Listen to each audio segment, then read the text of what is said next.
Di antara penguasa dari kalangan mereka adalah Al-Munzir yang bergelar Al-Ma'rur. Namun kekuasaannya ini hanya bertahan selama 8 bulan dengan kedatangan Khalid bin Walid beserta pasukan muslimin.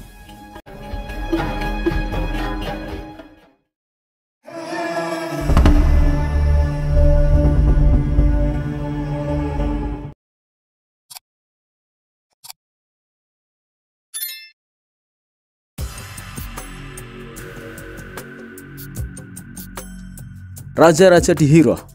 Bangsa Persia bisa menguasai Irak dan wilayah-wilayah di sekitarnya setelah Cyrus yang Agung tahun 557 hingga 529 sebelum Masehi dapat mempersatukan barisan bangsa Persia hingga tak seorang pun berani menyerangnya, hingga muncul Alexander dari Makedonia pada tahun 326 sebelum Masehi yang mampu mengalahkan raja-raja mereka dan menghancurkan persatuan mereka. Akibatnya negeri mereka terpecah belah dan muncul raja-raja baru yang disebut dengan raja-raja Tawaif.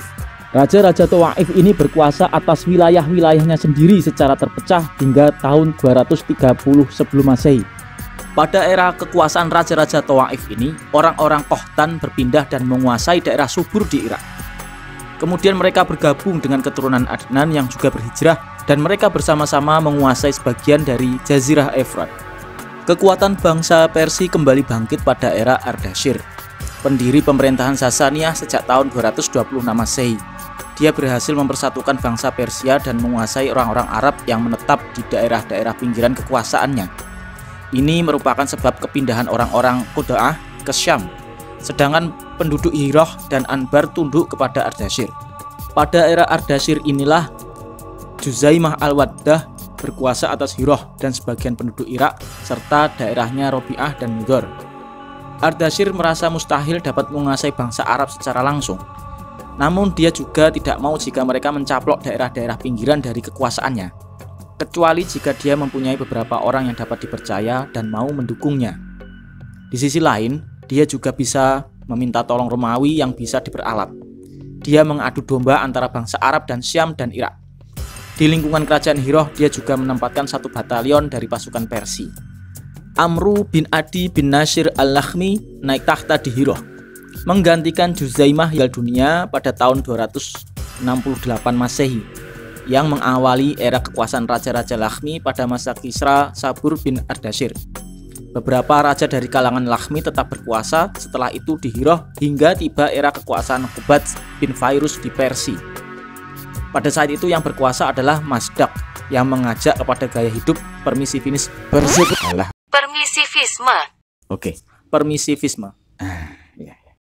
Banyak rakyatnya yang meniru gaya hidup ini. Begitu pula Qubadz dari Persia.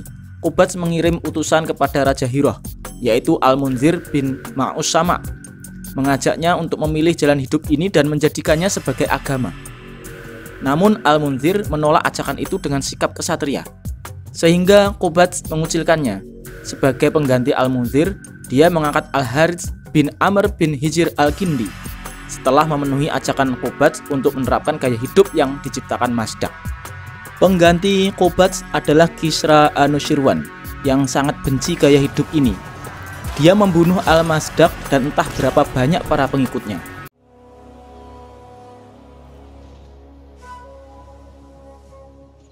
Dia mengangkat kembali Al-Munzir sebagai penguasa Hirah. Sebenarnya Al-Harits bin Amr memintanya, tetapi dia justru dibuang ke Darul Qalb dan meninggal di sana. Sistem kerajaan terus berlanjut setelah Al-Munzir bin Ma'us-Sama hingga masa kekuasaan An-Nu'man bin Al-Munzir. Dialah yang memancing kemarahan Kisra karena berbagai perhiasan yang diurus Zaid bin Adi al-Ibadi. Kisra mengirim utusan kepada An-Nu'man untuk meminta perhiasan-perhiasan itu. Maka secara sembunyi-sembunyi An-Nu'man menemui Hani bin Mas'ud, pemimpin suku Syaiban, seraya menitipkan keluarga dan harta bendanya. Setelah itu dia menghadap Kisra. Akhirnya dia dijebloskan ke dalam penjara hingga meninggal dunia. Sebagai penggantinya, Kisra mengangkat Iyas bin Qubaisyah at-Toi'i dan memerintahkannya mendatangi Hani bin Mas'ud untuk meminta barang-barang yang dititipkan kepadanya. Namun dengan sikap kesatria dan gagah berani, Hani menolak permintaan itu. Maka Kisra mengizinkan Iyas untuk memeranginya.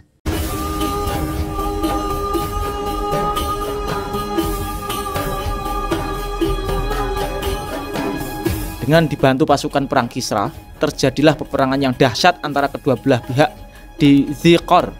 Suku Saiban mendapatkan kemenangan yang gemilang dalam peperangan ini dan mampu menghancurkan pasukan Persia. Inilah untuk pertama kalinya bangsa Arab memperoleh kemenangan atas bangsa selain Arab. Hal ini terjadi tak lama setelah kelahiran Rasulullah SAW. Sebab beliau dilahirkan 8 bulan setelah Iyas bin Qubaisyah berkuasa di Hirah. Setelah Iyas, Kisra mengangkat seorang penguasa dari bangsa Persia di Hirah. Pada tahun 632 Masehi, kekuasaan kembali dipegang suku Laham. Di antara penguasa dari kalangan mereka adalah Al-Munzir yang bergelar Al-Ma'rur. Namun kekuasaannya ini hanya bertahan selama 8 bulan dengan kedatangan Khalid bin Walid beserta pasukan muslimin. Raja-raja di Syam. Pada masa bangsa Arab banyak diwarnai perpindahan berbagai kabilah. Maka suku-suku Qudha'ah juga ikut berpindah ke berbagai daerah di pinggiran Syam dan mereka menetap di sana. Mereka adalah Bani Sulaih bin Halwan. Di antara mereka adalah Bani Daj'am bin Sulaih yang dikenal dengan sebutan Ad-Daj'amah. Mereka dipergunakan bangsa Romawi sebagai tameng untuk menghadapi gangguan orang-orang Arab sekaligus sebagai benteng pertahanan untuk menghadang bangsa Persia. Untuk itu bangsa Romawi mengangkat seorang raja dari suku ini yang berlangsung hingga beberapa tahun. Raja mereka yang dikenal adalah Ziyad bin Habullah. Kekuasaan mereka bertahan sejak awal abad kedua Masehi hingga akhir abad itu. Kekuasaan mereka berakhir setelah kedatangan suku Ghazan yang dapat mengalahkan Ad-Daj'amah. Bangsa Romawi mengangkat mereka sebagai raja bagi semua bangsa Arab di Syam. Ibu kotanya adalah Dumatul Jandal. Suku Ghazan ini terus berkuasa sebagai kaki tangan Imperium Romawi hingga meletus perang Yarmuk pada tahun 13 Hijriah. Raja mereka yang terakhir, Jabalah bin Al-Aiham, dapat ditarik masuk ke dalam Islam pada masa Amirul Mukminin Umar bin Al-Khattab radhiyallahu anhu.